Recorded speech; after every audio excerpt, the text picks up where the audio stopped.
On the hurricane, Yeah. you said, and the former president said, that Kamala Harris only offered $750 Yeah. to affected folks there.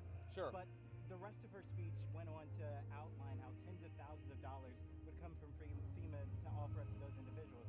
Is it dishonest to frame it as just $750 when there's more in the way, according to Well, look, I certainly hope that FEMA and the federal government will give additional resources to people. They deserve it. But I don't think it's at all a problem to point out that it's insulting for people who have lost their homes and nearly everything to have somebody swoop in and talk about $750 like that's a big sum of money. I certainly hope more comes from it, but the criticism of Kamala Harris there is have some self-awareness, recognize that people have lost everything, and don't just drop in and say $750 like it's a big deal. Promise people that you're going to help them rebuild. I think a lot of this is a failure of leadership. It's a failure of showing up.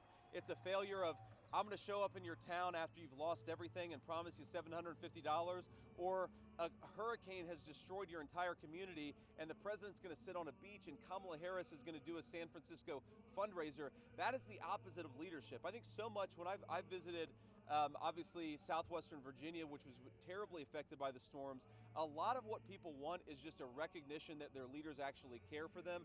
When you won't even cancel a fundraiser to show up, it doesn't suggest that you care about people. So let's just say you have a Republican voter who's supporting Harris. What would you say to them to convince them to support the Trump campaign instead? And additionally, I guess we have 30 days left of the campaign. Who are the voters you think that are up for grabs at this point you can convince to vote for Trump?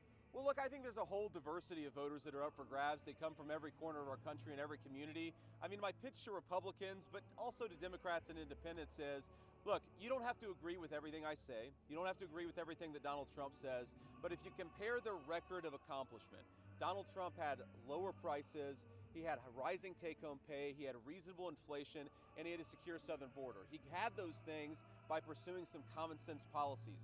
Kamala Harris has run away from every position she's ever held because when she actually got the chance to govern, those positions led to higher food prices, higher housing prices, higher energy prices, and she also opened wide the American southern border. The country can do so much better with better leadership, and unlike most elections, you actually have a contrast between Kamala Harris's record and Donald Trump's record.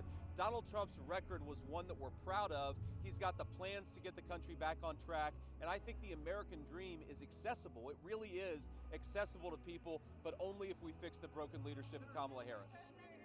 Yes, ma'am.